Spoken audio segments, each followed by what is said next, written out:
宁宁，你定制的这件旗袍真不错。放开我妈！不要！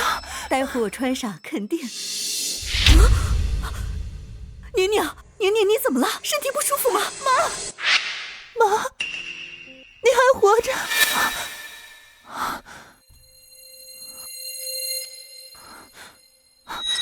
？3月15日，我竟然重生回到了傅老爷子70大寿那天。上辈子，老公的爷爷傅正海70大寿，在家大宴宾客，我母亲也受邀赴宴，却没想到，老公为了升职，撮合我母亲和他上司赵总相亲。宁，救我！妈！我母亲呼救挣扎，我拼了命撞开房门，只看到昏死在沙发上的妈妈。我杨淑芬却说，都是我母亲不识好歹，命不好。老公为了大事化小，逼迫我签谅解书，我死活不肯，坚决要报警。争执着，我眼前一黑，醒来发现自己竟然重生了。宁，你老天爷既然让我重生，我一定要感谢我跟妈妈惨死的命运。宁，出什么事儿了？妈，外婆心脏病发作，被紧急送医，你现在立刻去医院照顾她，一刻都不能耽误。宁，你外婆怎么会突然发病啊？妈，我现在没时间跟你解释太多，但你必须相信我，你快去医院照顾外婆，今天绝对不能来参加寿宴，千万不要回傅家，一定不能来。好，妈都听你的，妈现在就去，你要照顾好自己。老天既然给了我一次重来的机会，我不光要护住我妈的命，更要让那群害死我们的畜生付出血的代价。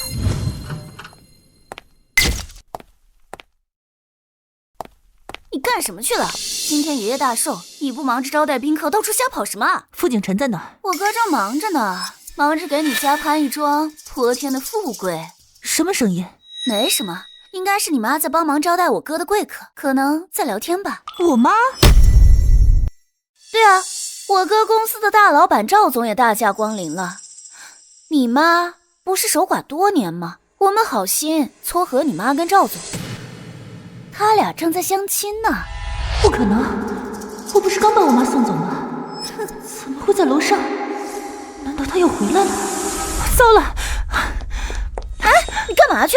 叫你去招待客人听不懂吗？放开我！没听见楼上的救命声吗？王上在救人！嫂子，你别大惊小怪。赵总丧偶多年，身家上亿。前几天你妈去公司给你送饭，赵总对她是一见钟情。正好你妈也守寡多年，说真能跟赵总看对眼了，成就一桩姻缘。你可得好好感谢我们。谁不知道赵总是个老流氓，吃喝嫖赌，打死原配，臭名昭著。你觉得他好，怎么不自己嫁过去？温一宁，赵总可是我的顶头上司，若真能看上你妈，我升职可就有望了。今天是老爷子寿辰，你别得罪了宾客，丢我傅家脸面。傅景晨，那是你岳母，你为了升职竟然把我妈往火坑里推，你还是人吗？温怡宁，你算什么东西，敢打我哥？你这个疯女人！我哥好心给你妈找老伴，让她后半辈子享清福，这是多大的荣幸！荣幸？难道不是吗？你妈守寡多年，本就寂寞难耐，你在这装什么？不知好歹的贱人！闭嘴！不准你污蔑我妈！哼！既然这么荣幸，你怎么不让你妈去陪赵总？哥，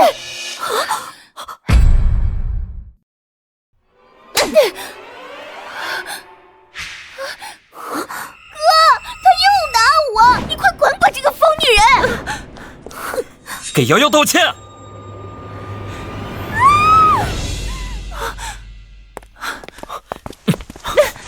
你干什么去？滚开！我要去救我妈！他们在相亲，就是正常聊几句，能有什么事啊？我都跟赵总说好了，不会针对你妈怎么样，你别无理取闹了。我才不信你的鬼话！放开我！今天我必须带我妈走，等我妈安全了，我们立马离婚。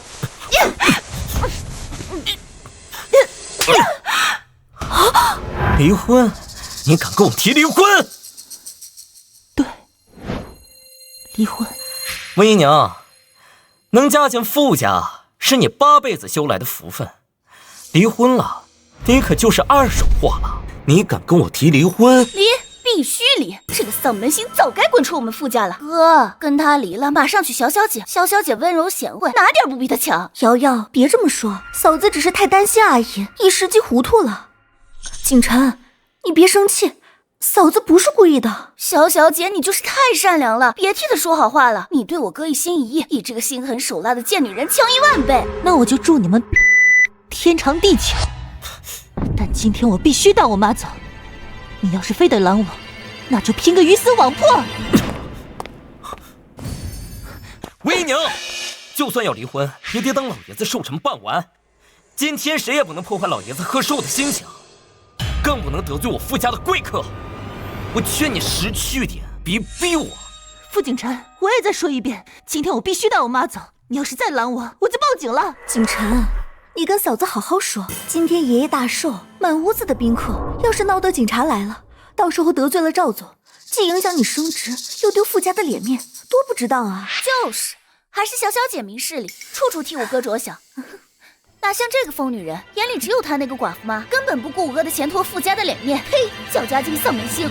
小小说的对，赵总是公司大老板，他看上咱妈是天大的好事。我不过是顺手牵个线，要是真成了，我就能升职总经理了。你也跟着沾光，你妈后半辈子吃香喝辣，天天享福。就是，你妈一把年纪了，被赵总这样的钻石王老五看上，偷着乐还来不及呢。乖，听话，别给老公惹麻烦。滚！你为了自己的前途把我妈往虎口里推，你们傅家从上到下全都是冷血无情的畜生！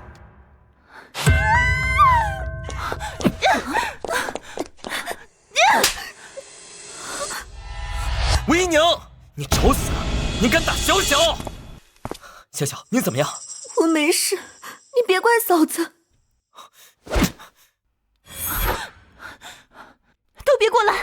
今天谁敢拦我，别怪我刀子不长眼！不能让他坏了景晨的好事。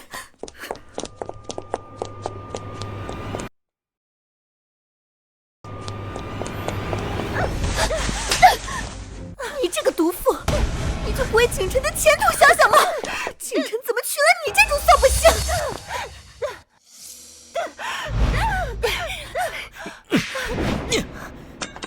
贱人，看我今天怎么收拾你！丧门星，你搅得傅家鸡犬不宁，今天就让你知道我的厉害！你哥要升职加薪，凭什么牺牲我妈去讨好赵总？要去献殷勤，让你妈去啊！什么叫牺牲你妈？明明是你妈穿的花枝招展，故意去赵总面前卖弄风骚，勾引赵总。你妈身上那件旗袍是你给她精心准备的吧？旗袍的确是我准备的，但我妈不是还没来得及换上吗？温姨娘，我最后警告你，你若执意闹下去，别怪我不顾夫妻情义。识相的就乖乖闭嘴，不然有你好果子吃。我妈并没有穿那件旗袍，所以到底是哪里出错了？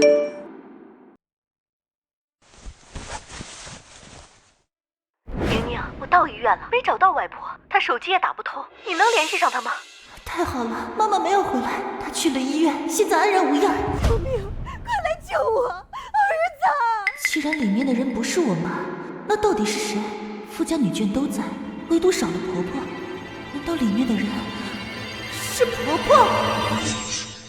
今天来了很多客人，里面会不会是无辜的宾客？赵总心狠手辣，万一出事就糟了。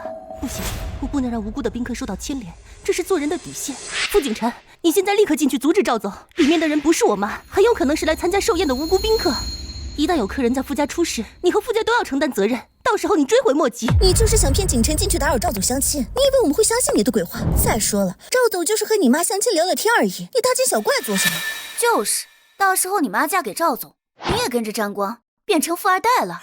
等赵总成了我岳父，公司总经理的位置就是我的囊中之物，到时候傅家也能更上一层楼，简直百利而无一害呀！无耻！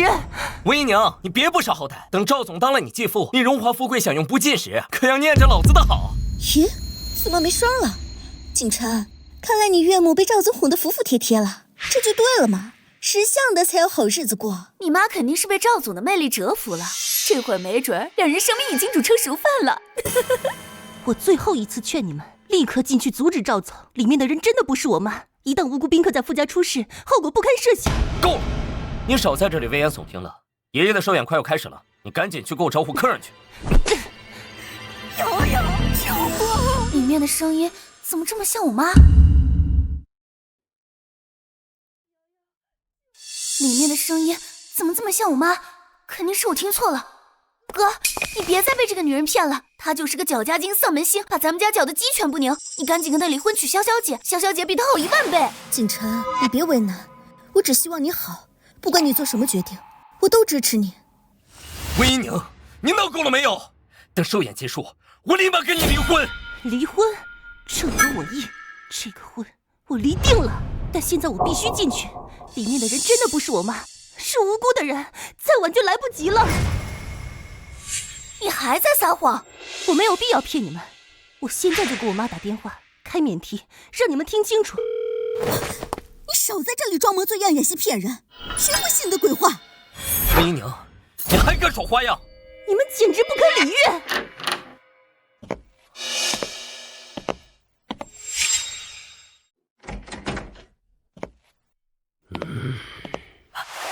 赵总，傅景晨，你怎么办事的？你不是说你岳母很乐意吗？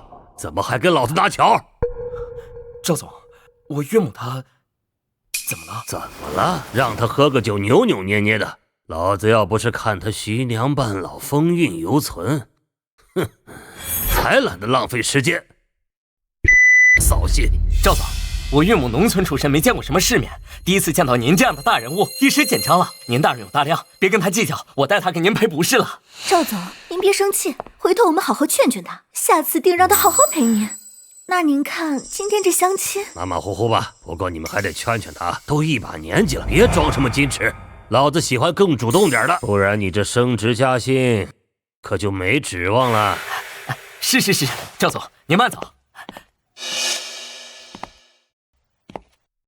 你妈真是不知好歹，居然敢得罪赵总。哥，那老妖婆就是装清高，不识抬举的东西，狠狠打一顿，看她还敢不敢装。瑶瑶说的对，就是欠收拾。怎么急得怕了？早干嘛去了？刚才不是挺横的吗？这会儿怂了？嫂子，早知道这样，刚才就该乖乖听话，何苦闹成这样呢？现在知道担心了，晚了。你妈不识抬举得罪赵总，就算没死也得脱层皮，这就是跟我作对的下场。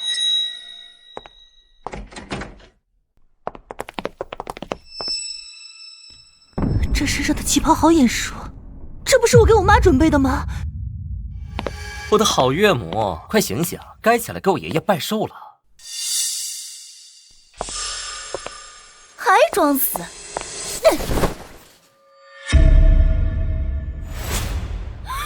妈！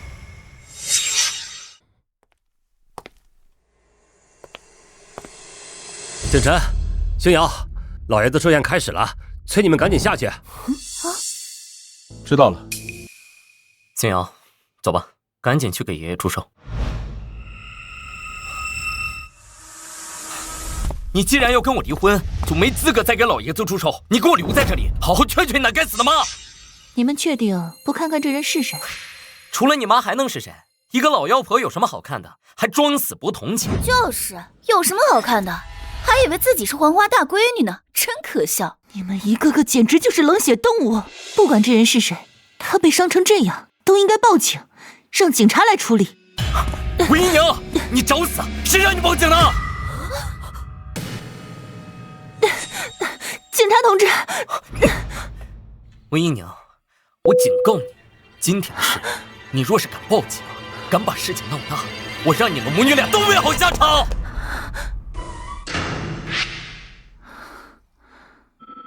他到底是谁？为什么穿着我给我妈准备的衣服？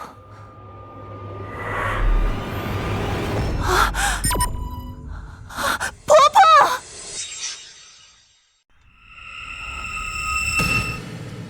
他怎么会穿我给我妈准备的衣服？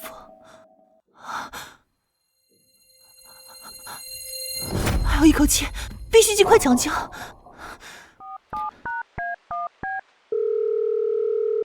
你好，这里是120急救中心。你好，我这边有人晕倒，呼吸十分微弱，请你们快来抢救。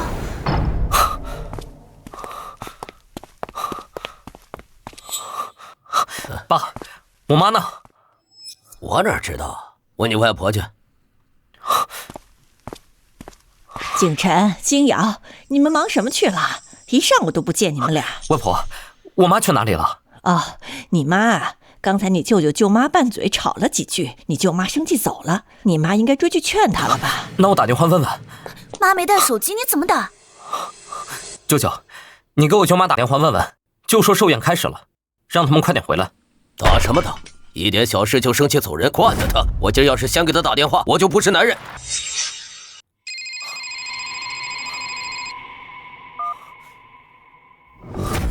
什么？叫他们先等等，我马上过去。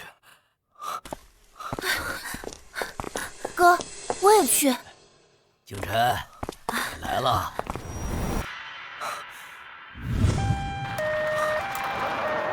哥，这救护车肯定也是温一宁叫来的，他真是没完没了了，又是报警又是叫救护车。温一宁这个贱人，他存心要搅乱老爷子的寿宴，存心让傅家丢人。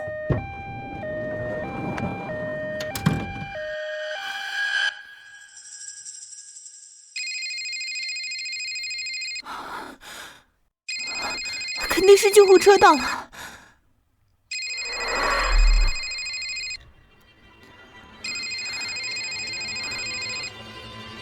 这畜生打电话做什么？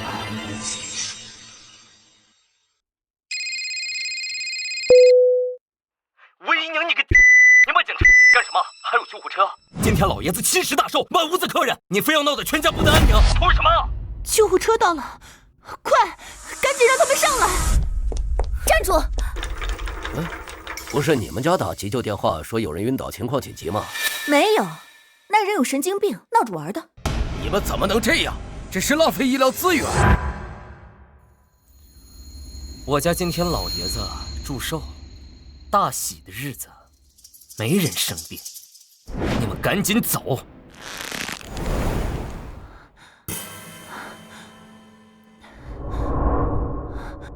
傅景晨，晕死过去的人是你妈，你赶紧让医生上来，否则你妈就没命了。你总不想让老爷子的寿辰变成你妈的死期吧？温一宁，你还在撒谎！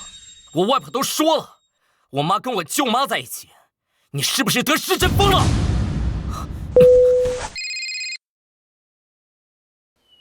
喂，医生，我是刚刚打电话求救的，病人情况十分危险，请你快点上来救人。可是你们家人说家里没人生病，拦着不让我们进，还骂我们，叫我们滚。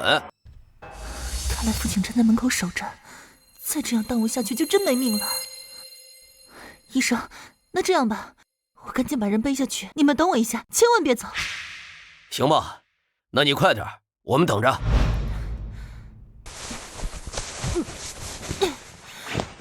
傅景晨，等你知道昏死的人是你妈，看你还怎么嚣张！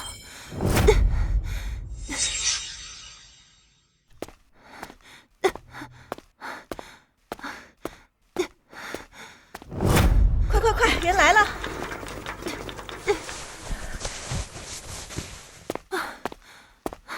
医生，你们赶紧抢救！这衣不蔽体的，赶紧盖上。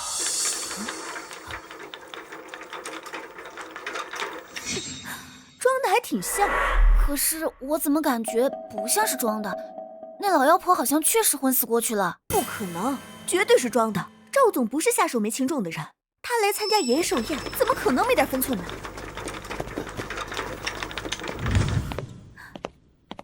傅景晨，你还愣着干什么？还不赶紧上救护车去医院！我去医院做什么？那是你妈，不是我妈。何况我们很快就要离婚了，你妈的死活跟我没关系。傅景晨，睁开你的狗眼，看看清楚，那到底是谁的妈？当然是你妈。如果是伯母的话，你会这么积极好心的救她，还亲自背她下楼？对，如果那真是我妈，你别说帮忙救援了，你巴不得我妈早死吧？我最后一次提醒你们，现在救护车上的人就是你妈梁淑芬，你如果不赶紧跟去，恐怕连你妈最后一面都见不到。你个贱人，别再演戏了！该死的人是你妈！你别想混淆视听哄骗！别再侮辱我妈！魏姨娘，你再敢对小小动手试试！傅景晨，都什么时候了，你还有心思关心他？你到底是眼盲还是心瞎？你妈消失了这么久，你们居然没有一个人去找她！我外婆亲口说的，我妈去找我舅妈了，她一会儿就回来。真是无药可救。既然你们死活不信，那就等着后悔吧。我好心给你妈介绍对象，你不领情就算了。我妈这些年对你不薄，你一口一句诅咒她死，有你这么当儿媳妇的吗？温姨娘，夫妻一场，我劝你不要把事情做绝，否则别怪我不留情面。我懒得跟你们废话，反正你很快就会为你今天的所作所为付出代价。我报了警，也叫了救护车，梁淑芬是死是活，也跟我没啥关系了。你们到底有没有家属跟着？人快不行了。哥，你别信他们说的，外婆都说了，妈跟舅妈在一起，很快回来。你妈养了你们这两个白眼狼，怕是要死不瞑目了。于是，是你打的电话吗？按照规定，谁打的急救电话谁上车，请不要影响我们的工作。好吧，我跟你们走一趟，正好我也不想在这个恶心的地方待下去。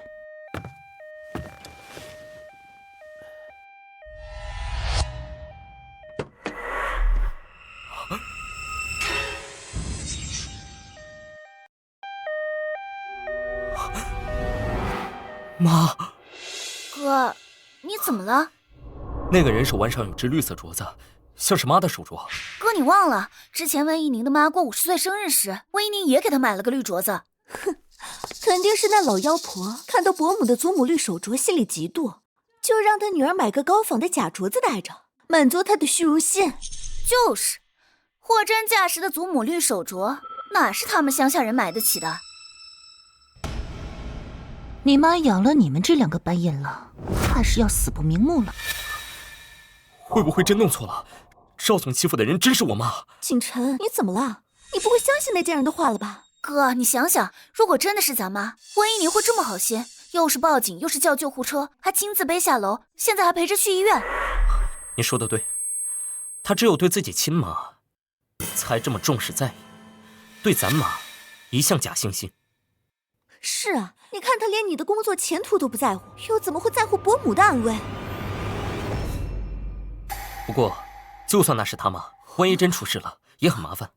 以他的脾气性格，如果他妈救不回来，他绝对会再次报警，把这事儿闹大。哼，对，到时候赵总也脱不了干系，会被警察带走。赵总若是出事，那你的前程可就完了。哥，我们去医院看看吧，万一那老妖婆真死了，我们要第一时间压住这件事，不能让温一宁报警闹大了。好，我们赶紧过去。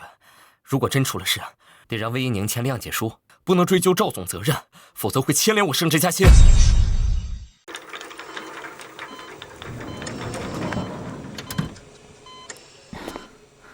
医生，这是患者儿子的电话，有什么问题你们找他吧，我还有事先走了。我做到这一步已经仁至义尽，能不能救回来就看梁淑芬的命了。等等，医生，怎么了？我刚打电话说他母亲在抢救，他骂我骗子，直接挂了。患者抢救必须有家属在场，你还不能离开。好吧，那我再等等。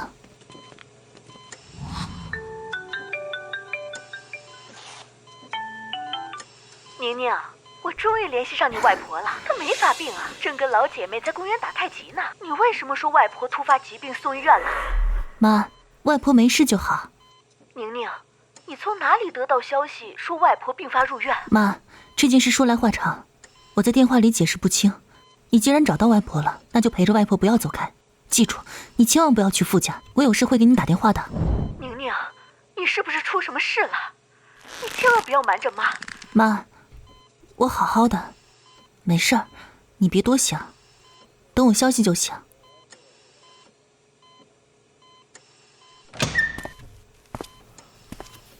医生，病人情况怎么样？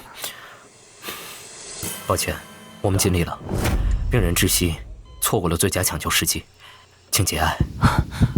梁淑芬就这么死了，但这都是她的命，怪只怪她生了2个狼心狗肺的儿女。女士，我们已经尽力了，但凡早送来15分钟，也有希望抢救回来。谢谢医生，你们辛苦了。如果不是老天爷给了我一次重生的机会，躺在这里的就是我妈了。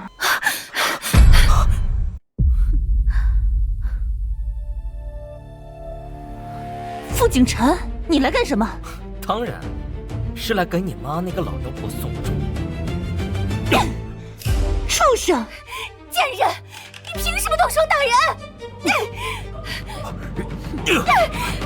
住手！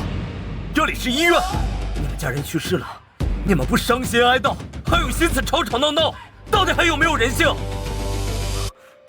你说什么？人死了？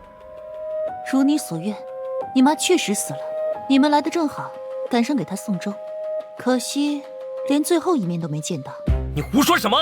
死的明明是你妈！你是伤心过度，神经错乱了吧？死的人到底是谁？你掀开看看不就知道了。人真死了？怎么会呢？赵总不过是跟他相亲吃顿饭而已。死了就死了，他命该如此，怪不得别人。真是无可救药。到现在，他们还以为受害者是我妈。傅景晨，我早就说过，你会后悔的。他原本还有一口气，若是及时送医抢救，或许还有生还的可能。但你们非要拦着救护车，耽误了宝贵的救援时间，才酿成惨剧。他是被你们兄妹还有那个绿茶婊一起合伙害死的。你放屁！明明是你妈自己命不好，怎么能怪我们？我们好心给她介绍相亲，有错吗？到底是谁的妈命不好？你们掀开白布看一眼不就知道了？怎么，你不敢了？你害怕了？行，我有什么不敢的？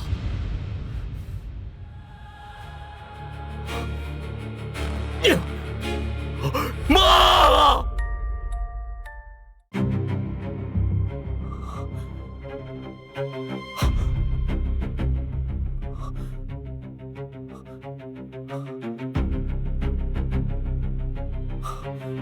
喂，爸。景晨呐，你们还要多久回来啊？赵总找你喝酒，谈谈你升职加薪的事儿，你赶紧回来。叫他快点儿，我可没那么好的耐性。真的？赵总同意我升职了？不过赵总说，你再把你岳母叫来，陪他喝杯酒，升职就是板上钉钉了。你赶紧把你岳母叫来。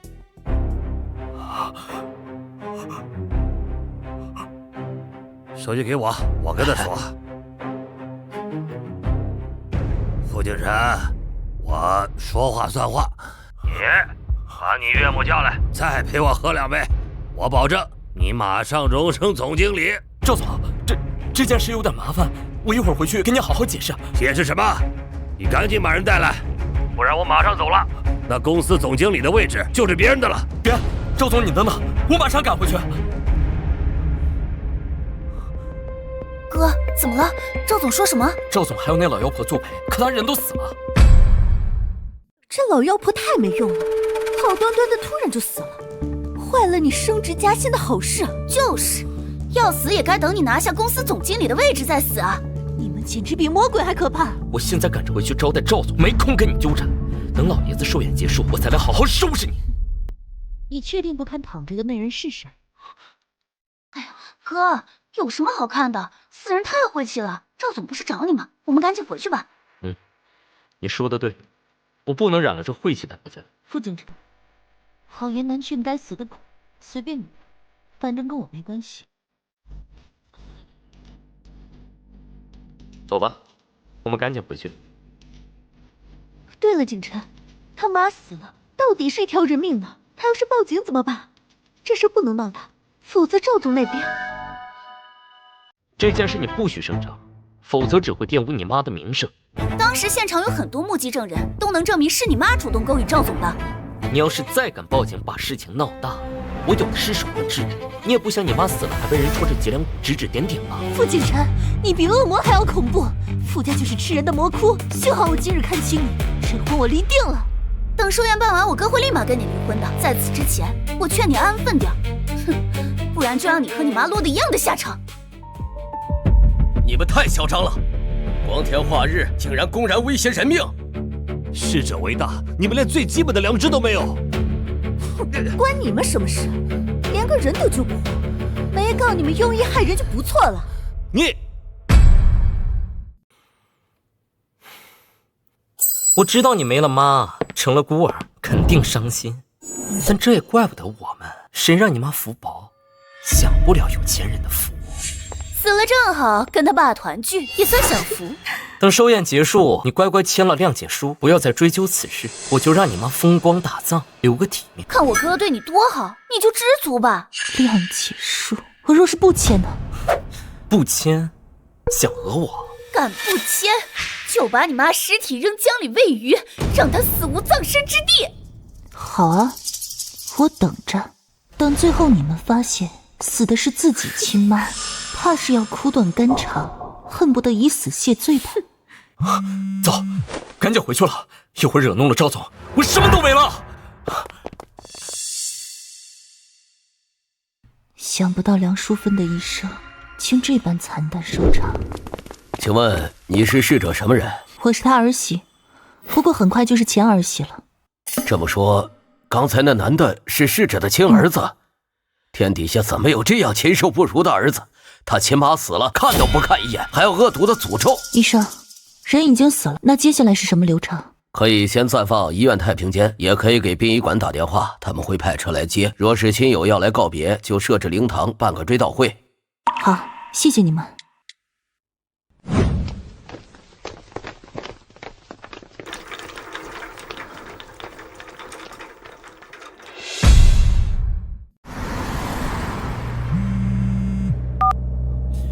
温一宁，你又想干什么？傅景琛，殡仪馆把你妈的遗体运走了，你最好通知下你家里的亲朋好友，让他们尽快到殡仪馆见你妈最后一面。你有病吧？死的是你妈，又不是我妈，还想让我家里人过去吊唁？你在前几都死绝了。这个贱人还不死心！今天是爷爷70大寿，多么喜庆的日子，他非要你去殡仪馆那种晦气阴森的地方。我只是出于人道主义通知你，信不信是你的事儿。一条人命被你们活生生害死了，这是谋杀，警察一定会追责的。温一宁，你要是敢报警，我弄死你，让你一家3口去阴曹地府团聚。景琛，如果他再报警怎么办？这事儿一闹大，赵总肯定要被抓进去，那你也前途尽毁了。是啊，哥，不能让他报警，我们要赶紧去殡仪馆阻止他。可是赵总还等着我，再不回去，他若是生气走人，肯定又是赵总在催了。喂，爸，景琛呐，你怎么还没回来？赵总要走了。你告诉傅景琛，老子今天非常不爽，他那总经理的位置别想了。赵总，我很快就回来，您别生气啊。儿子，赵总已经走了。都怪温一宁那个贱人，他妈得罪赵总，他又坏我好事。要不是他把你骗去医院，你也不会怠慢赵总，失去了升职机会。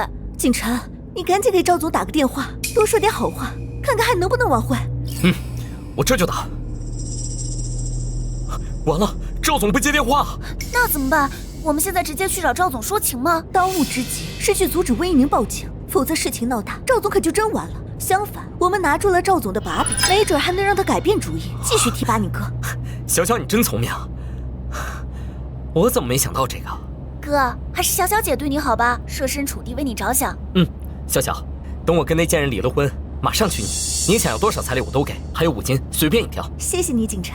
不过我们还是先解决掉温一宁这个麻烦再说。可是怎么解决？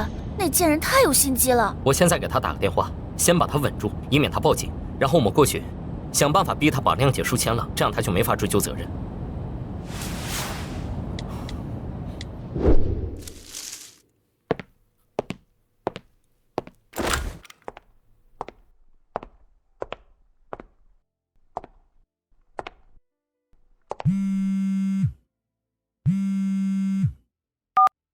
傅景琛那个混蛋，不是说不来吗？怎么又主动给我打电话？喂，温一宁，我们们毕竟夫妻一场，你妈死了，我作为女婿确实应该去拜拜。我们现在过去殡仪馆，但前提你不能报警，否则有你好果子吃。原来是怕我报警赶来阻止我的。傅景琛，你悔恨痛哭的时刻就要到了。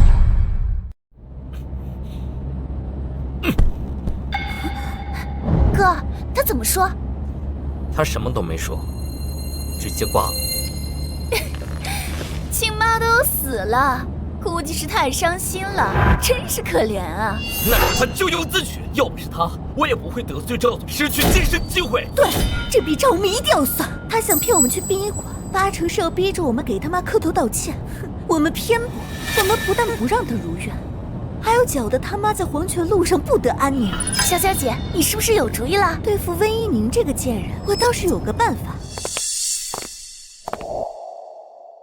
傅景琛，只要你们敢来，就会留下板上钉钉的证据。这怎么回事？是家属来了吗？你们是什么人？来干什么？这里是灵堂，请庄重点。打我！我报警了。老二，别跟女人一般见识。我们收了钱只做分内事，不要节外生枝。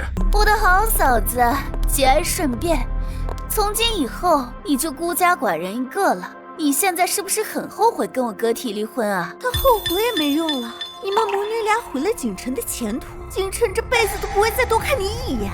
等你们离了婚，景琛马上就会娶我，他还说要给我88万彩礼呢。那恭喜你们，我说过，天长地久，你们最好永远锁死。你骂谁呢？别以为你死了骂我就不敢打你。小小姐，别跟个可怜虫一般见识。傅景琛，你来都来了，确定不去看看那躺着的到底是谁？怎么，你还想说躺在那里的是我吗？没错，躺在那里的人就是梁淑芬。事到如今，你看一眼就真相大白了。他这么肯定，难不成躺在这里的人真是我妈？怎么，你害怕了？你个大男人连去看一眼的勇气都没有。景琛，你别信他的鬼话，他就是想骗你过去掀开白布，看看他妈惨死的样子，好博取你的同情，让你给他妈道歉赔罪。就是，没准他等会儿还要狮子大开口，跟我们索要巨额赔偿。你们真是无可救药。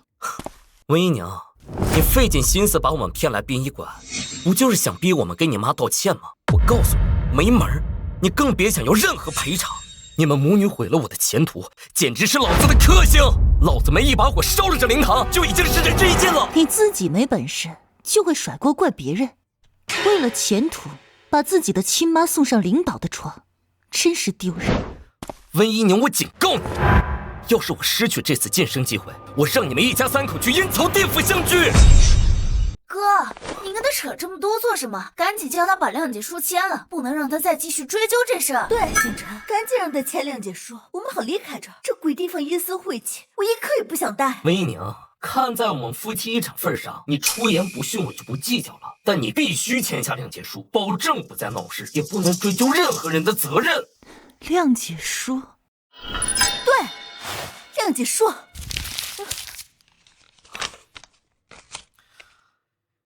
这就是谅解书，你给我识相点，赶紧签字。这谅解书要签也是你们签，我可没资格。你怎么没资格？死的人是你妈。温姨娘，说到底是你妈自己倒霉，跟我们一点关系都没有。你别想怪到我们头上。温姨娘，爷爷其实寿宴被你搅得一团糟，赵总那么尊贵的客人也被你妈得罪了。我没找你算账就够仁慈了，赶紧签！温姨娘，你要是敢动手，我马上报警，让警察来看看这事到底该怎么处理。傅先生，徐小姐，这我们还要继续蹦？我最后警告你，赶紧把谅解书签了，否则我立刻毁了这灵堂。既然这畜生冥顽不灵，不如叫他自己签好了。傅景琛，不是我故意不配合，而是这谅解书我确实没资格签。要签也该是你签，毕竟受害人是你妈。岳母而已，什么妈？你妈也配拥有景晨这样优秀的儿子？我妈幸亏没有这种禽兽不如的儿子。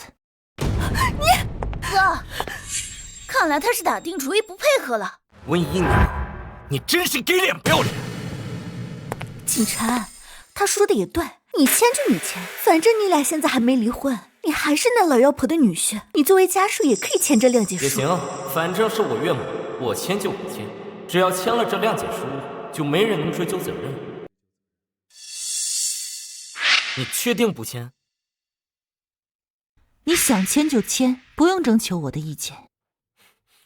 好，我签了就代表你放弃追究责任的权利，你不许再拿这件事去要挟任何人，也不许报警。小小，笔。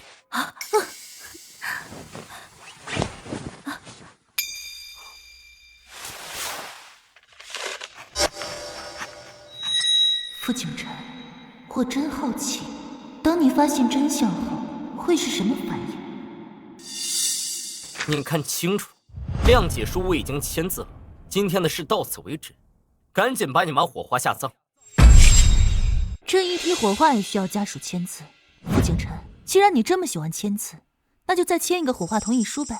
温姨娘，你搞清楚，躺在那里的是你妈，火化同意书当然是你签字。如果我签字了，你妈现在就会被送去火化。等你们发现真相，你们连最后一面都没见到，那岂不是又要找我拼命？你还敢诅咒我妈？看我不教训你！傅新阳，你妈那么宠你，你对你妈就没半点关系。从事发到现在，你们明明有很多机会可以阻止悲剧的发生，可你们就是不愿出手，生怕救的人是我妈。现在，你妈躺在那里很久了，你们有时间有精力跟我叫嚣，就是不肯过去看一眼。你们到底是不相信我的话，还是害怕死的人真是你妈？你们成了刽子手，潜意识中逃避。你胡说！是不是胡说？你转身走几步路，掀开那白布就能证明。哥，你说他这么肯定，你说会不会真的？瑶瑶，不会的，你别信那个贱人的话。温姨娘，你还废什么话？谅解书都签字了，赶紧让你妈火化下葬，别在这膈应人，晦气死了。景晨，他不是让你签火化同意书吗？你就签，签完字把人一烧，这事儿就尘埃落定了。你确定要签？景晨，你还犹豫什么？赶紧签，签完字把人火化，这事儿就死无对证了。我们还赶着去找赵总，看看能不能说说情，求他继续提拔你做总经理。对，我们还要去找赵总，我的前途不能就这么算了。火化同意书呢？既然你不肯签，那就只能由我再次代劳。你们把同意书拿给他吧。傅景晨，你可想清楚。温姨娘，该想清楚的人是你。若不是你一再挑衅我们说不定还能大发慈悲，让你抱着你妈的尸体哭一晚。现在你妈很快就要烧成灰了，你以后再也见不到你妈了，想想就可怜。行，既然你们已经签字，那按照程序，遗体就将送去火化了。你们确定不再多看一眼吗？看什么看？你们在这上班，天天看死人没看够吗？赶紧拉去烧了！我只是好心提醒，你怎么满口污秽？我在这工作这么久，还是第一次看到你们这种奇葩。都说死者为大，可你们拉着一帮小混混在灵堂上蹦迪，实在是大不敬。我叫你多管闲事！温姨娘，你滚开！小心我连你一块打！反正谅解书签了，你再也威胁不了我们了。宁宁，出什么事儿了？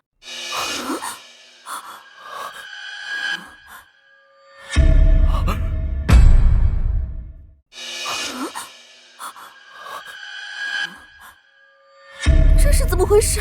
他不是死了吗？尸体还在那躺着。哥，我是不是眼花了？他怎么还活着？他没死，他还活着。那死的人是……妈，你来了。我看到你的微信，说你婆婆出事了，就赶紧过来。宁宁，他们看到我怎么吓成这样？因为他们做贼心虚。宁宁，到底出什么事儿了？为什么你婆婆好端端的会突然去世？还有这些小混混是怎么回事？谁弄来的？在灵堂上蹦迪，太过分了！梁淑芬是被自己儿女害死的，至于这些蹦迪的小混混，也是傅景晨他们请来的。什么？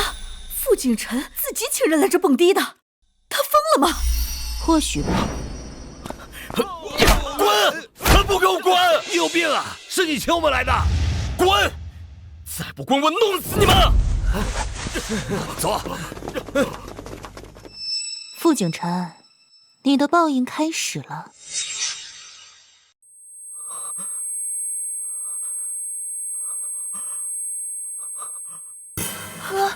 景晨，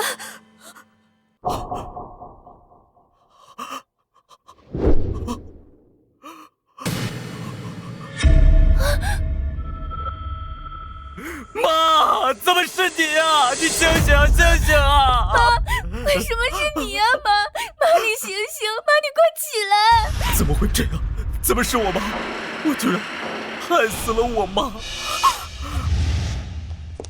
景晨，这到底是怎么回事？我明明从门缝里看到，在里面陪赵总的就是魏一宁的妈，怎么会变成伯母？景晨，你问我，我问谁啊？是你口口声声说你亲眼看见陪着赵总的人就是魏一宁的吗？可为什么现在死的是我妈？景晨，这都是你害的，是你害死了我妈！我不是的，景晨，你相信我，我不是故意的，我也不知道是怎么回事，我真的看见是魏一宁的妈在。事实摆在眼前，你还想推卸责任？不是的，景晨，你听我说，这里面肯定有阴谋，肯定是魏一宁那个贱人害死伯母的，肯定是魏一宁搞的鬼。魏一宁如果要害死我妈，为什么又好心救我妈？就是你，是你一直跟我们保证说里面的人是他吗？我们才没信魏一宁的话。瑶瑶，怎么你也不相信我？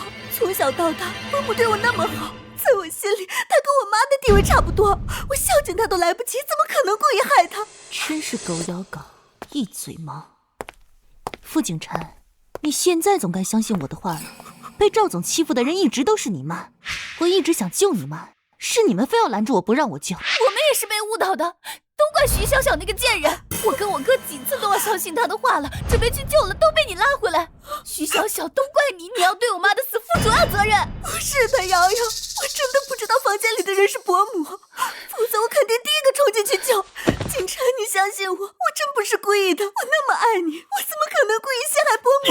贱人，你害死我妈，我这辈子都不会再原谅你。傅景晨，你作为梁淑芬的亲儿子，自己不关心亲妈死活，还好意思怪别人？徐小小固然有错，但罪魁祸首就是你和傅星瑶。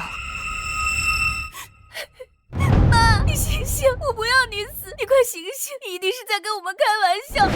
妈，傅景晨，前世你害我母女惨死，这一世你总算自掘坟墓，害人害己。景晨，瑶瑶，你们看，这件紫色旗袍，这不是魏一宁给他妈准备的衣服吗？怎么会穿在伯母身上？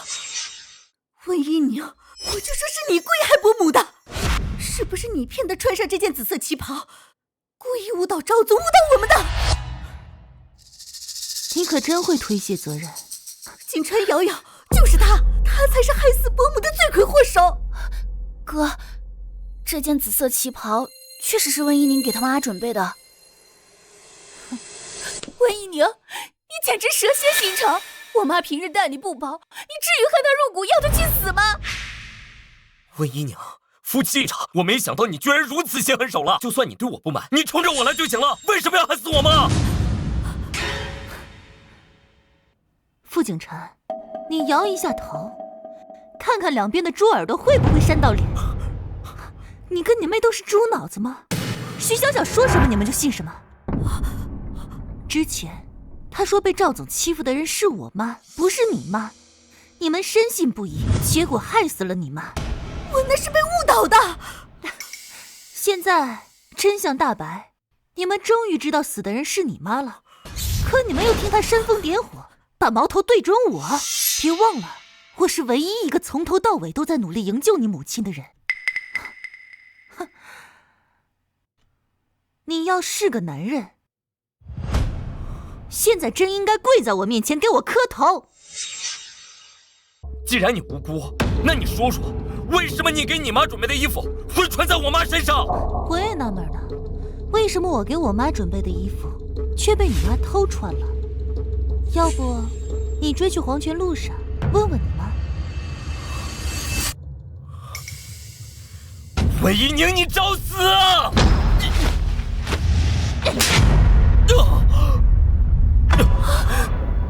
这一巴掌是替你妈教训你的，打你禽兽不如，害死亲妈，不忠不孝。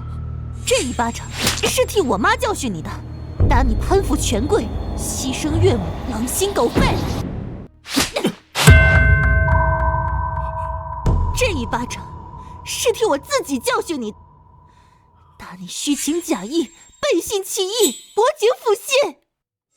景琛，你别信他的话，他就是要故意害死伯母，否则为什么会那么凑巧？他刚好把他们提前送走，伯母就穿了这件紫色旗袍，这不是……徐小小，我真是低估了你的恶毒，明明是你煽风点火误导他们兄妹，而我一直在努力纠正你们，结果现在你倒打一耙，要把罪责推到我身上。就是你提前设计好的，否则你如何解释那件紫色旗袍穿在伯母身上？明明是你故意误导我。对，你给你妈准备的衣服为什么会在我妈身上？肯定是你故意骗她穿上的。我骗你妈穿上的。你想弄清楚事情真相，查查你们家的监控不就知道了。不过我猜测，大概是因为你妈跟你姑姑撞衫后，她回房换衣服，结果看到我给我妈准备的这件定制旗袍，就偷偷穿走了。可是没想到，这件旗袍阴差阳错成了她的丧服。不可能，我妈又不是没衣服穿，至于看上你妈那件破烂货？傅景琛，你确定不查查监控？难道你不想知道你妈到底是如何惨死的？景琛，你打开监控看看，肯定是魏一宁骗伯母穿上的。等证据摆在眼前，看他还怎么狡辩。对，哥，打开监控查回放，用证据锤死他。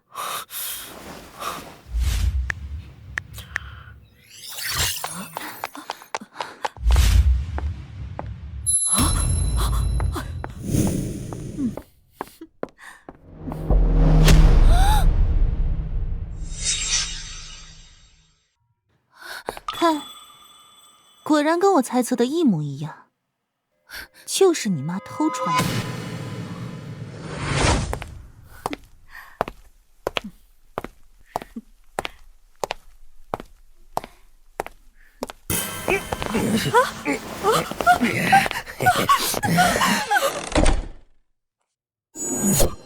妈！景琛，是赵总认错了人了，不怪我。我当时看到被赵总搂抱的女人穿着紫色旗袍，我就以为是魏一宁的妈。刚才不是说要拿证据锤死我吗？现在好了，倒把你妈锤死了。她要是不偷穿那件紫色旗袍，也不会丢了小命。不可能，我妈有的是大牌衣服，才不稀罕你给你妈准备的破烂货。你妈衣服是挺多，可你妈是学人精，你不知道吗？你在胡说什么？宁宁没有胡说，你妈就是学人精，她嫉妒我气质好、衣品好，成天模仿我，不光学我的穿衣打扮，甚至连发型都要跟我做同款。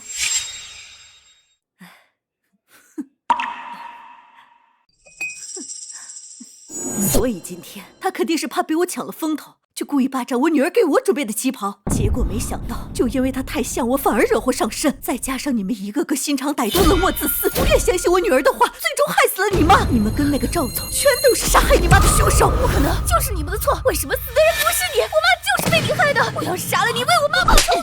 傅新瑶，你醒醒，真相摆在眼前，明明刽子手是赵总，你们三个是帮凶，你别想污蔑我们。妈，你醒醒，我错了，我不该疏忽大意。妈，对不起，儿子不孝，儿子早该发现的，都是我的错，我该死。景琛，人死不能复生，你节哀顺变，无论以后发生什么，我都会一直陪着你。景琛，你别被他骗了，我刚还在宴会厅见到伯母呢。儿子，妈！景晨，你千万别上他的当，里面的人肯定不是伯母。景晨，你干嘛这样看着我？你个贱人，都是你惹的祸！傅景晨，你疯了！你凭什么打我？又不是我害死你妈的！不是你还能是谁？要不是你一再跟我妈保证，说房间里陪着赵总的人就是温一宁的妈，我又怎么可能错过营救我妈的机会？我跟瑶瑶几次都要相信温一宁的话，都准备进去救我妈了，就是你把我们拉住，不让我们进去，我妈就是被你害死的。对，就是你误导我们，害我妈错过了最佳抢救时机。你跟赵总是一伙的。哥，报警，让警察把他跟赵总全都抓起来。你还有赵总，你们都给我等着！你们害死我妈，我要让你们把牢底坐穿！不，应该直接把他们拉去枪毙，给我妈报仇。傅景琛，你发什么疯？别忘了赵总是你顶头上司，你让警察把他抓走，你还想不想有前途了？前途？我妈都被你们害死了，我还有什么前途？我要你们全部去死！真是精彩。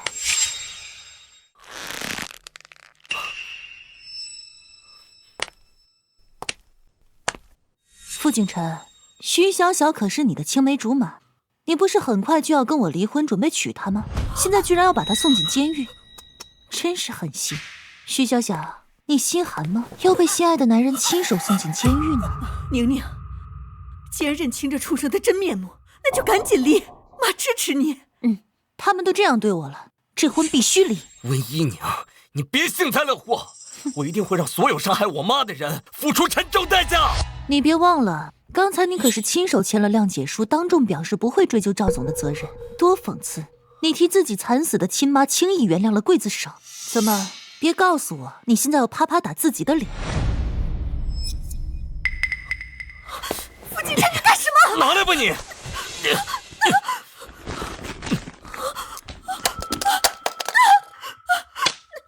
琛，你冷静点，你不能跟赵总一朋友，否则得罪了他，你以后在江城都混不下去。徐小小，我警告你，立刻把谅解书给我！不敢，你现在需要冷静。徐小小，你这么拼命的维护赵总，该不会是赵总的姘头吧？你俩合起伙来坑害我哥？胡说，我没有，我对你哥一心一意。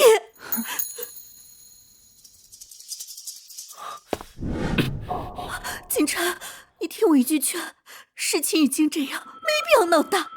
我们可以用伯母的死去要挟赵总，让他继续提拔你当总经理。良心是个好东西，可惜你们都没有。哥，我来帮你。你个贱人，我妈就是被你害死的，你等着坐牢吧。贱人，敬酒不吃吃罚酒。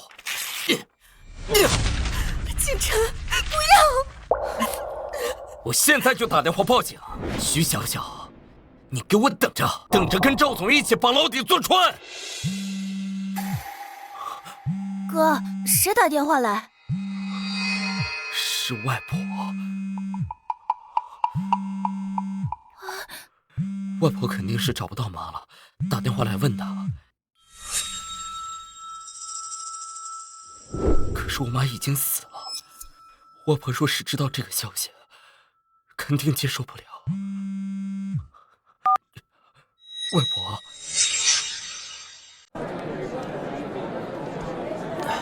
景琛，你跟瑶瑶去哪儿了？怎么酒席都要结束了还没回来？而且你妈也不见了，打了你舅妈的电话，她说没看到你妈，真是奇怪。景琛，你怎么了？你快说话呀！外婆，我妈她死了，现在人在殡仪馆。什么？谁死了？你在胡说什么？今天是你爷爷70大寿大喜的日子，你别乱开玩笑。我没胡说，我妈死了，就在殡仪馆。你们赶紧过来见她最后一面吧。妈，你怎么了？景晨说了什么？谁死了呀？快去殡仪馆！淑芬死了，我的女儿死了！啊！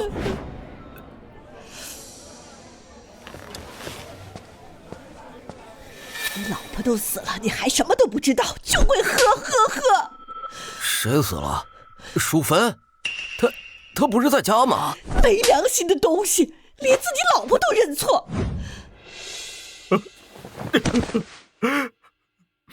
妈，外婆他们马上就来，都是儿子的错，是儿子没能保护好你，我是傅家的罪人。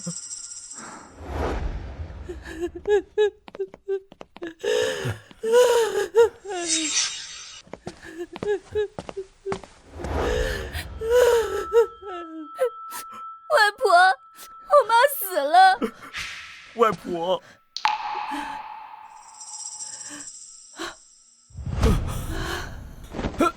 外婆，妈。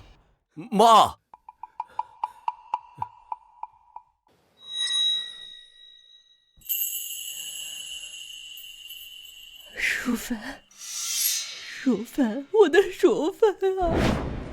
淑芬，你醒醒，这到底是怎么回事啊？好端端的，为什么突然人就没了呀？姐，怎么会这样？怎么会死得不明不白？淑芬，这到底是怎么回事？淑芬，你怎么了？好端端的，你为什么就走了？这到底是怎么回事？是谁害死我老婆的？这就要问问你的宝贝儿子了。明明是你破坏了我的计划，害死了我妈，我是受害者。是你的宝贝儿子亲手把自己的妈送上了赵总的床，结果被赵总一不小心给捂死了。什么？陪赵总的人不是刘美兰吗？原来你们家所有人都知道这件事，你们合起伙来算计我妈。这都不是重点，重点是既然弄错了人，为什么不中途阻止？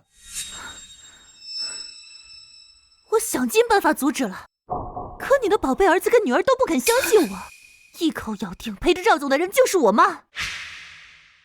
赵总离开后，他们明明都进了那间房，亲眼看见人躺在地上昏死过去，都不肯救一把。我要报警，哼，还被傅景晨摔了手机。你们刚才你们这里有人打电话报警，话没说完就挂了，听起来像是遇到了危险，我们过来看看。不可能吧？你们他们铁了心不管我妈的死活，结果遭了报应，害死了梁淑芬，都是活该。韦一宁，你够了！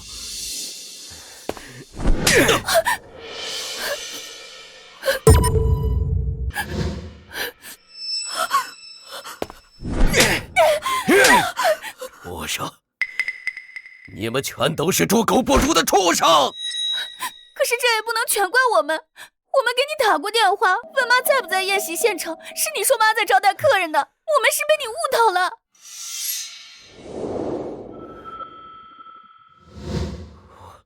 我那时确实看到你妈在宴会厅啊。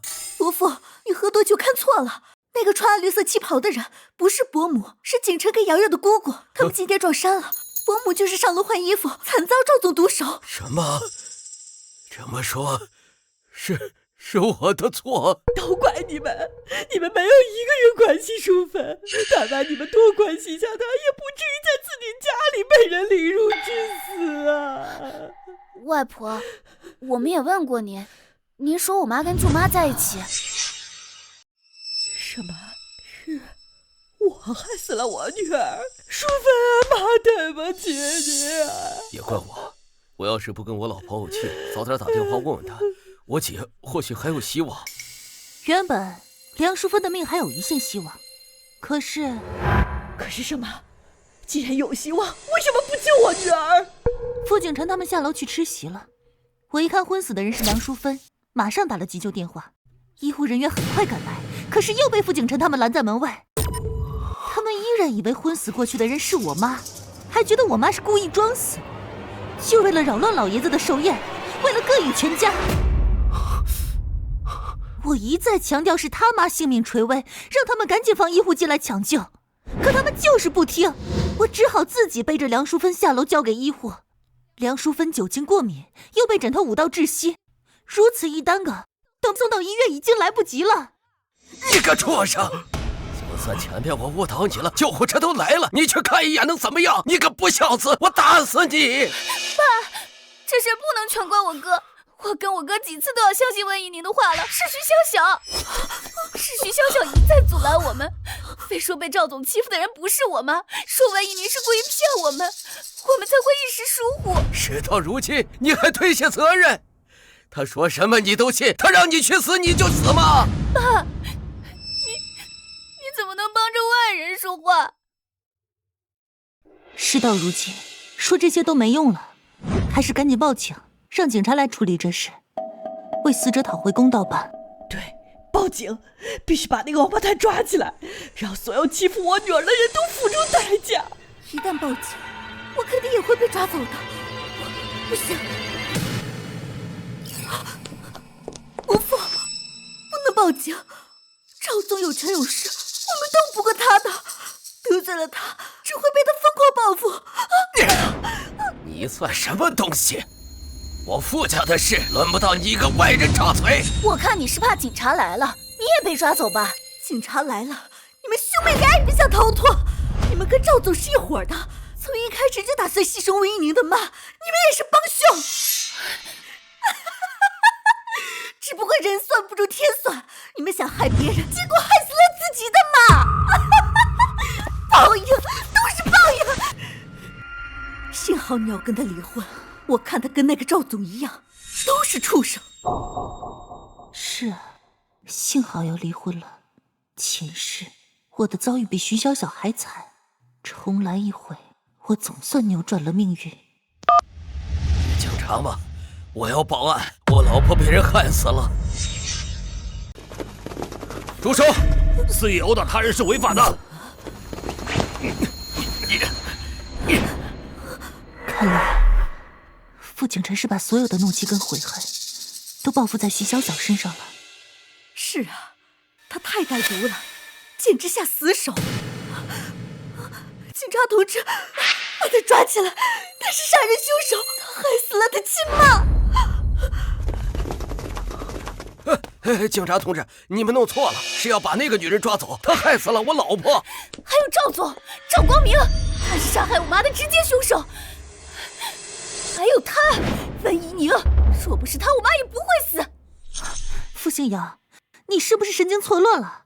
你妈的死跟我有半毛钱关系吗？到底谁是凶手，谁是受害者？警察同志，就是他。要不是你把你妈送走，我妈就不会死。而且你明明有机会救我妈，就是你故意耽误了我妈的死，你必须负责。对，瑶瑶没说错。就算他们不听你的话，你也可以来找我们去阻止赵总。可是你没有，你耽误了时机，也要负责任。傅大山，你简直黑白不分，你们傅家没一个好东西。哎呦，谁让你一声不吭把我老婆送到殡仪馆的？要不是我们及时赶来，恐怕连最后一面都见不到。傅大山，刚才看你骂儿子女儿，我还以为你们傅家总算有一个清醒的，没想到你们家都是一丘之貉。我警告你，对我爸尊重点。你连自己老婆都能认错，有什么资格指责别人？我用尽全力护着梁淑芬时，你在干嘛？在跟人喝酒吹牛吧？够了，都别吵了！到底是谁打电话报警的？死的人又是谁？电话是他打的，但他们嘴里没有半句实话。我来说明事情经过，并且我有关键证据。死的人是叫梁淑芬，是我婆婆。她被一个叫赵光明的男人侮辱猥亵，并用枕头活活捂死。而这些人全都是帮凶，尤其是他梁淑芬的儿子傅景琛、女儿傅新瑶以及徐小小。傅景琛跟傅星瑶是死者的亲生子女，可他们见死不救，事后还把罪责推到我身上。他胡说！他们不光故意杀人，还想毁尸灭迹？再来晚点，死者就要被烧了。温一宁，你给我闭嘴！谁故意杀人了？说话要有证据。证据？你刚刚不是还用手机查看了监控吗？那就是板上钉钉的证据。哥，你赶紧的！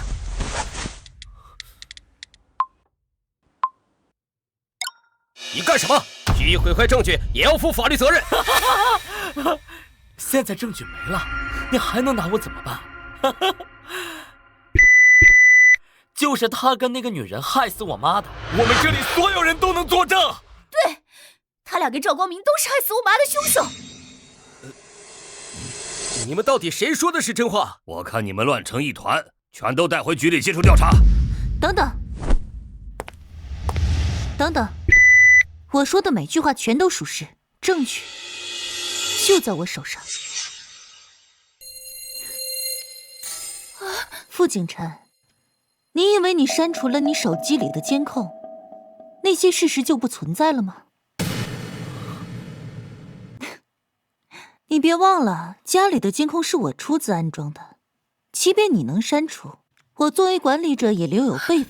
哥，怎么办？这个贱人，他太有心机了。警察同志，死者是被一个叫赵光明的人凌辱致死，而傅家兄妹跟徐小小全都是帮凶。今天在医院抢救室外发生的事，医院走廊同样有监控。在医院抢救室还发生什么了？在医院抢救室外，医生给傅景琛打电话，说他母亲在抢救，他骂医生是骗子，直接给挂了。孽子！这算什么？他们后来被我叫来医院，依然不相信死的人是自己亲妈，居然看都不看一眼，骂完我就走了。您这就生气了？您儿子还干了更过分的事呢。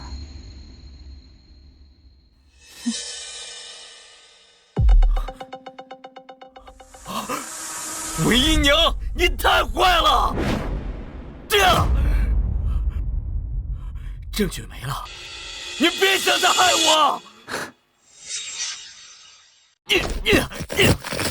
警察同志，我能先拿回我的手机吗？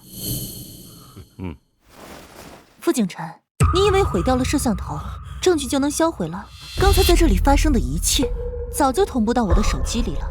各位，这是今天发生在灵堂上的事情。都说死者为大，可是傅景琛三人丧心病狂，在灵堂上蹦迪唱歌，侮辱死者。他们对自己犯下的恶行没有一点点反省跟悔恨，对生命没有最起码的尊重。这种草菅人命的行为，实在令人发指。傅景琛，你们太过分了！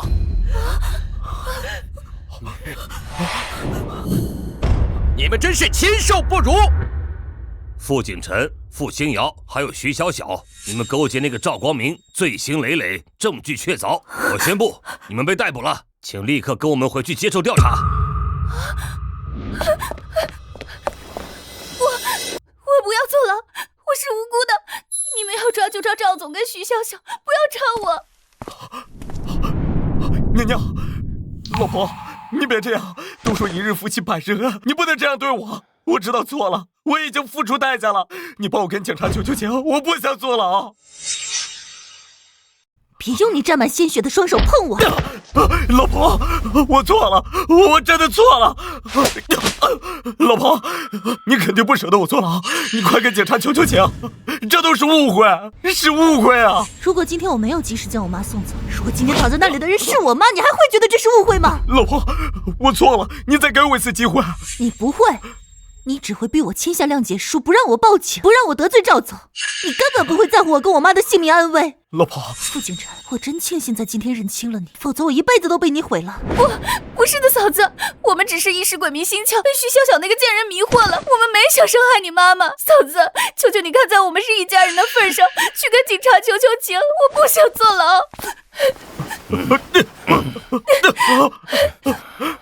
你们犯下滔天罪行，情理法理都难容，等着把牢底坐穿吧。嫂子，求求你！爸，救救我！警察同志，你们弄错了，是我报的警，我报警是想让你们抓那个徐小巧跟这个温一宁，不是让你们抓我儿子跟女儿啊！现在证据确凿，就是你儿子跟女儿犯的错，凭什么抓别人？你们应该好好感谢温小姐，被你们那样污蔑，人家还在想办法救你老婆。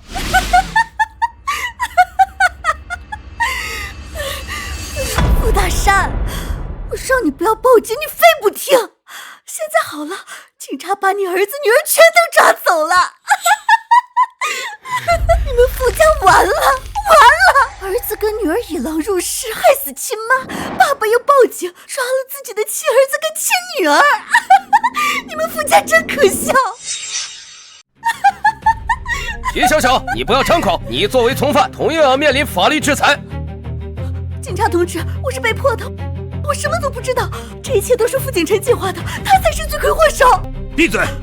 你们仨一个都逃不掉。完了，一切全完了，好好一个家，死的死，坐牢的坐牢，全都完了。淑芬，我可怜的孩子啊，你死的不明不白啊！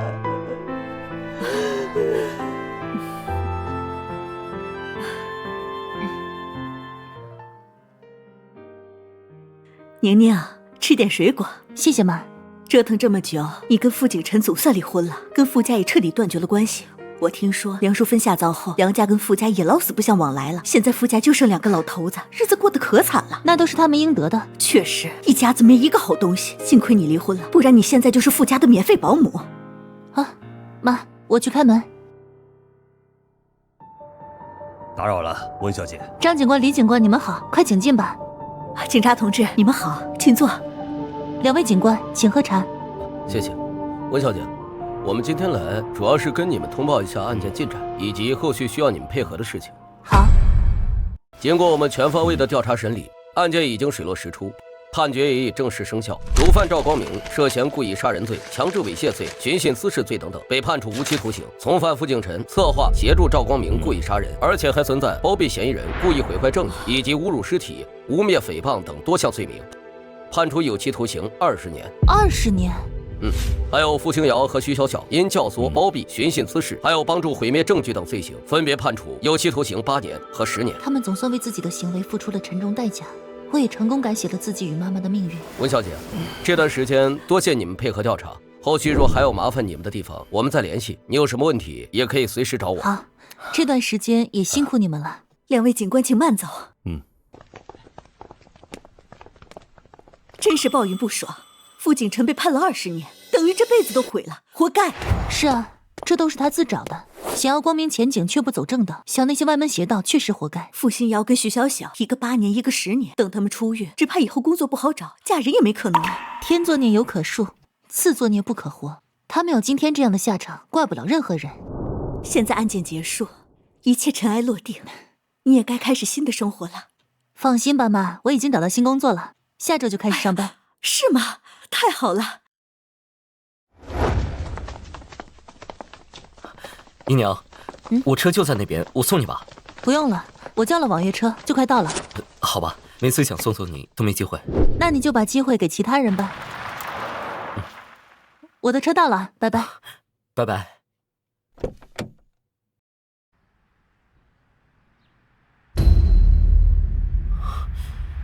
跟上前面的网约车。张警官怎么会突然打电话来？难道当年的案子还有遗留问题？喂，张警官你好。温小姐，有件事跟你说一下，希望你最近稍微注意点。什么事？我刚从监狱那边得知，傅景辰被查出胃癌晚期，申请了保外就医，也就是说他现在出狱了，在外面医院接受治疗。什么？傅景辰得了胃癌晚期？真是恶人自有天生。傅景辰作恶多端，连老天爷都看不下去了。是的，医生说他就剩下3-5个月的光景，我怕他破罐子破摔，故意报复你。好，知道了，我会注意的。原本我以为傅景辰要坐20年牢，想着没那么快出来就没搬家，谁知他得了绝症，申请保外就医，这么快就出来了。不行，我得立刻跟妈说一声，让她务必小心。喂，宁宁，我做好晚饭了，你下班了吗？妈，张警官刚才给我打电话，说傅景辰得了胃癌，申请了保外就医，他担心傅景辰会偷偷逃出医院来报复我们，让我们最近小心一些。什么？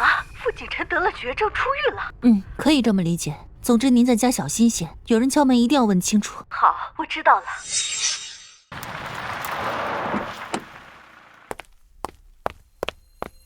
傅景晨那个变态心狠手辣，他十有八九会来报复我。不行，明天就搬家，不能继续住在这里了。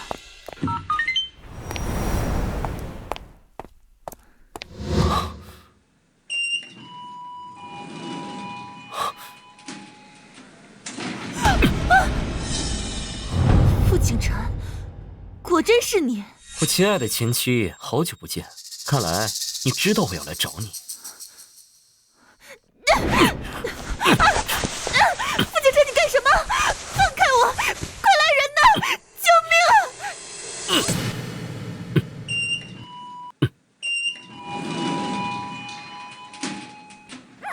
啊！你再叫一句，我马上送你见阎王！我不对，但你有什么事我们可以去外面说。去外面？你是怕我伤害你妈？老子费了好大的功夫才逃出来，就是要杀了你们母女两个，跟老子去黄泉路上做个伴儿。他已经走火入魔，变态神经了，千万不能再刺激他，必须先慢慢安抚，再找机会逃生。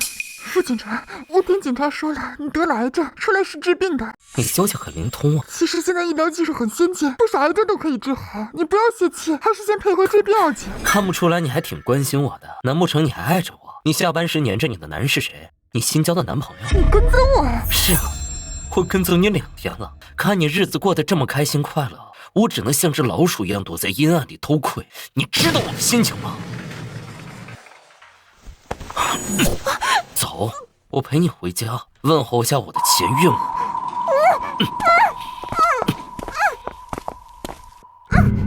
妈妈，千万不要开门，不要开门！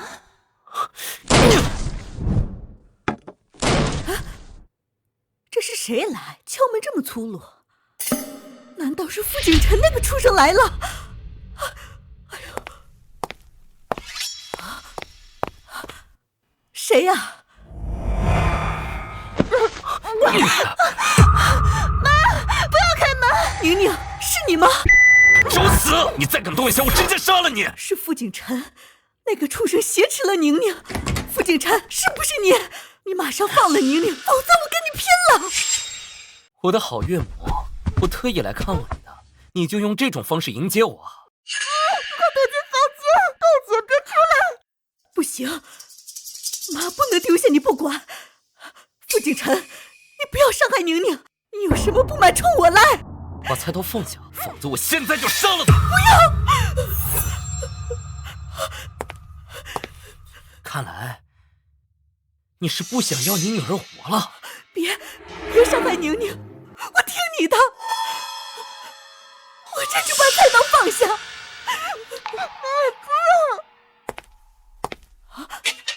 武西多，你们什么时候报警的？傅景晨，你还在服刑期间，这种行为罪加一等。老子都得了绝症，没几天好活了，还怕罪加一等？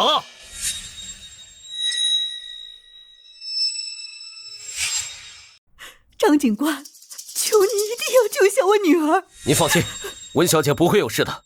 今天就是天王老子来了，也别想救下魏宁，老子死也要拉个垫背的。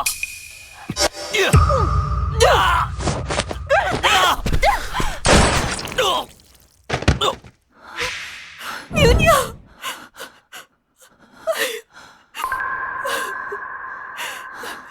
妈，我没事，一点皮外伤而已。幸亏张警官来得及时。不许动！温小姐，你怎么样？要不要叫救护车？不用，谢谢你，张警官，你来得太及时了。我给你打完电话不久，就听同事说傅景晨躲过看护，偷偷逃出医院了。是的，你给我打电话时，他已经在我公司那边等着了。对，我马上想到他肯定会来找你，为避免打草惊蛇，我没敢给你打电话，直接带了同事过来。幸好来得及时。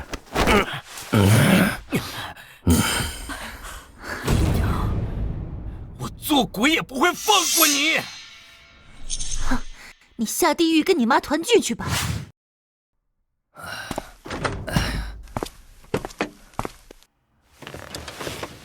温小姐，东西都搬上车了，我们出发去你的新房子。好，谢谢师傅。妈，我们要住新家，开始新生活了。以后一切都会越来越好。喂，张警官。文小姐，我打电话是告诉你，傅敬晨因为中枪加速了病情恶化，于今天上午在医院去世。